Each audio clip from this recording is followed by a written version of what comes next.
பெக் brandy அதிகமா அடிச்சிருப்பீங்க. No Anand, நான் நார்மலா தான் இருந்தேன். அப்புறம் இப்படி நடந்தது? அதான் நானும் திங்க் பண்ணிட்டு இருக்கேன். ஏன் இப்படி நடந்துச்சுன்னு. நடந்து என்ன சொல்லுங்க. நான் நல்ல தூக்கத்துல இருந்தேன். என் பேரை சொல்லி யாரோ கூப்பிட்டாங்க. யார் கூப்பிட்ட மாதிரி இருந்தது? வேண்டியும் குரலாட்டம் இருந்துச்சு. அப்புறம் அவன் சொன்னபடி நான் நடந்துகிட்டேன். எனக்கு எதுவும் புரியல. இப்பதான் எனக்கு புரியுது. நான் சந்தேகப்பட்டது சரியா தான் இருக்கு. What you mean? Is a hypnotist. நினைவை அழிச்சு மனுஷனோட மூளையை கலங்கடிக்கிற ஒரு மேஜிக் காரன். எனக்கு ஒரே குழப்பமா இருக்கு. தூங்கிக்கிட்டு இருக்கிற உங்க மூளையில அவனோட மூளையை கலந்து ஒரு கனவுல எல்லாம் நடக்கிற மாதிரியே உங்களை வச்சு எல்லாம் சாதிச்சிருக்கான். எங்க டிபார்ட்மெண்ட் கிட்ட நான் எப்படி ப்ரூவ் பண்ண போறேன்னு தெரியல. பிராக்டிகலா ப்ரூவ் செஞ்சா போதும். எப்படி? ப்ரொஃபசர் அர்ஜுனன் ஜெயிக்கிற அளவுக்கு ஒரு ஹிப்னாட்டிஸ்ட நாம கொண்டு வரணும். அது எப்படி முடியும்? ஆல் இந்தியா மெடிக்கல் சர்வீஸ்ல இருக்கிற ஒரு டாக்டர் இப்ப சிட்டிக்கு விசிட் பண்ணிருக்காரு. யார் அது?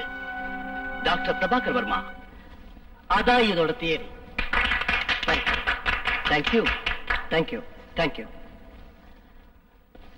ஹிப்னாட்டிசம் அதாவது யோகா சில நூற்றாண்டுகளுக்கு முன்பு நம்ம முன்னோர்கள் சாதிச்ச ஆச்சரியமான வெற்றி.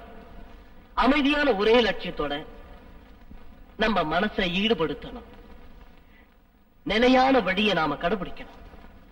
ஒருத்தரோட கண்களை நிலையா பார்த்தா அவங்க மனச நம்ம ஆசைப்படி இணங்க வைக்க முடியும். அதான் முழுமையான ஹிப்னாட்டிசம். எதிரியோட கண்களை உற்று பார்த்தா கூட அவர் எப்படிப்பட்டவரானாலும் எந்த நிலையில இருந்தாலும் சரி அவர் மனசை நாம வசப்படுத்த முடியும். எங்க கூட்டாலும் நிச்சயம் வருவாரு. டெலிபதி, மெஸ்மரிசம் இது கூட ஹிப்னாட்டிசத்தோட கிளைவர்கள் தான். ஆபரேஷன் செய்யறதுக்காகவும் பேஷண்ட்களுக்கு மயக்கம் வரவழைக்கவும் தீய கெட்ட பழக்கங்கள் இருந்து காப்பாற்றவும் வெளிநாட்டு டாக்டர்ஸ் இந்த ஹிப்னாட்டிசத்தை முக்கியமா யூஸ் பண்றாங்க. இருந்தாலும் தெய்வ பக்தியான இந்த லெசனை தவறான வேலைக்கு சிலர் உபயோகப்படுத்துறாங்க. சில சூனியக்காரங்க அவங்க நம்ம நாட்டுல கூட இருக்காங்க.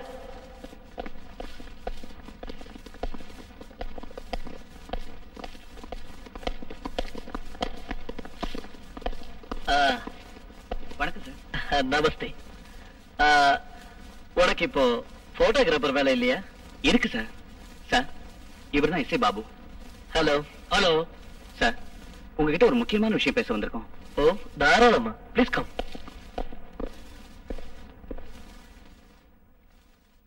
Relax relax.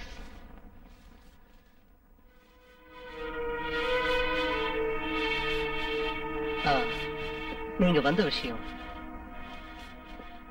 தீவிர நிலைமையை கையாளுறவன் அவன் நல்ல வில் பவர் உள்ளவனா இருப்பான். அத பத்தி அப்புறம் பேசுவோம். ஓகே. இங்கிருந்து எவ்வளவு தூரம் இருக்கும்? 50 கிலோமீட்டர் தூரம் இருக்கும். நான் ரொம்ப பேரை சந்தேகப்பட்டேன். அது மட்டும் இல்ல, இன்னும் கண்டினியூவா பல கொலைகள் நடந்துட்டு இருக்கு. பட் புரியுது. பட் இன்னைக்கு 2-3 கிளாஸ் அட்டன் பண்ண வேண்டியிருக்கு. இன்னும் 2 நாள் கழிச்சு நான் அங்க வரேன். அவன் சில கெட்ட வேலைகளை ஈடுபட்டிருப்பான்னு நினைக்கிறேன். அங்கதான் எங்கேயோ மறைஞ்சிருக்கணும். அப்புறம் உங்களை நான் ஹிப்னாட்டிசம் செய்யறதுக்கு முன்னால அங்க என்ன நடந்ததுன்னு தெரிஞ்சுக்க வேண்டாமா? நான் அவனை பிடிக்கிறேன். Thank you sir. ராத்திரி வேலையில எங்க புறப்பட்டீங்க? அவன் இங்க எங்கேயோ தான் மறைஞ்சிருக்கணும். நீங்க திரும்பி போங்க. முடியாது. ராத்திரி வேலையில வெளியில சுத்த வேணாம் பிளீஸ். ராத்திரியில் தானே இங்க பயங்கரமா நடக்குது. வாங்க, சொன்ன கேளுங்க. குற்றவாளியை கண்டுபிடிக்கிறதுக்கு போலீஸ் டிபார்ட்மெண்ட் இருக்கு. அனாவசியமா நீங்க பிரச்சனைகளை மாட்டிக்காதீங்க. என் கூட வாங்க. போலீஸ் கைக்கு கிடைச்ச குற்றவாளிய காசை வாங்கிட்டு விட்டுட்டாங்க. அவங்கதான் எங்களுக்கு முதல் எதிரி. வாங்க, நான் உங்களுக்கு புரியுற மாதிரி சொல்றேன். என்னோட வாங்க.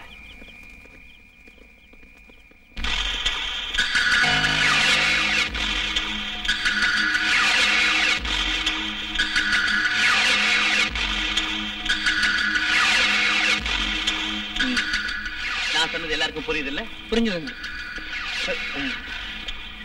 எல்லாரும் கஷ்டப்பட்டு அலைஞ்சு திரிஞ்சு தேடிட்டு வர்றீங்கன்னு நினைக்கிறேன். சார், நீங்க போய் ரெஸ்ட் எடுத்துங்க. நாங்க நோ நோ, நான் உங்க கூட தான் இனிமே இருப்பேன். 4 பேரும் 4 பக்கம் தேடுங்க. யாருக்கு முதல்ல விவரம் கிடைக்குதோ அவங்க மத்தவங்களுக்கு சொல்லிடுவோம். கெஸ்ட் ஹவுஸ் முழுசா சுத்தி பார்க்கணும். சீக்கிரம். ரூமுக்கு வந்த உடனே விவரம் சொல்றதுக்கு வாட்ச்மேன் சொல்லிட்டு வந்திருக்கேன்.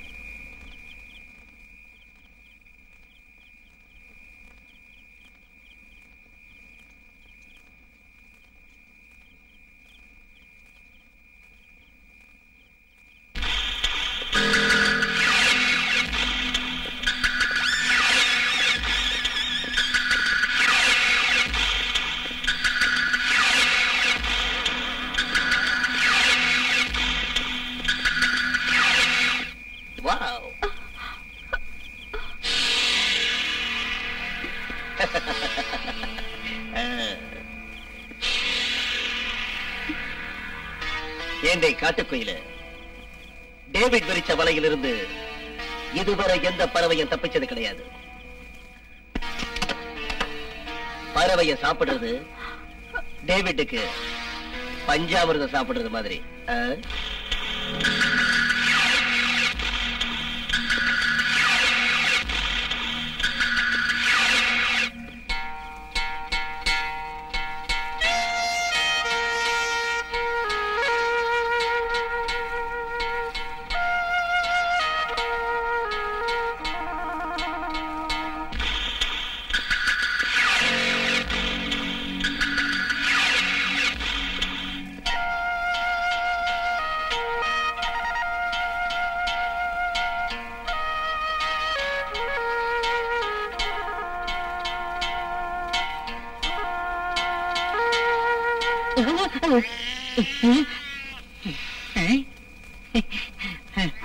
பூனை பூனை நான் எதுக்கு தேவையில்லாம பயந்தேன்.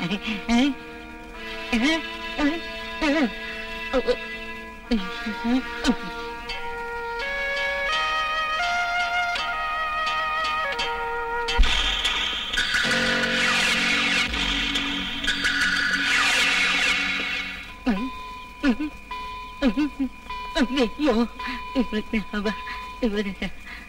5 மணிக்கெல்லாம் போய் போட்டு அடிச்சுக்கிட்டு எல்லாத்தையும் சேர்த்து மொத்தமா 10 மணிக்கு அடிச்சா போறாதா?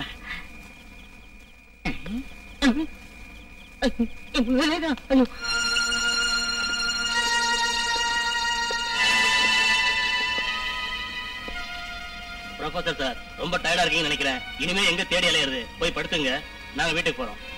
எஸ் எஸ், அத பத்தி தான் நானும் யோசிச்சுட்டு இருக்கேன். டைம் ரொம்ப ஆயிடுச்சு, நீங்க போய் ரெஸ்ட் எடுத்துங்க. பகல்ல எப்படி தூங்க போறோம்? நாளைக்கு எப்படியாவது அவனை கண்டுபிடிச்சே தீரணும். குட்.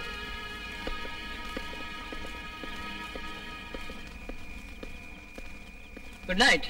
குட் நைட் இல்லடா, குட் மார்னிங். கட்காவி சாப்பிட நேரமாச்சு.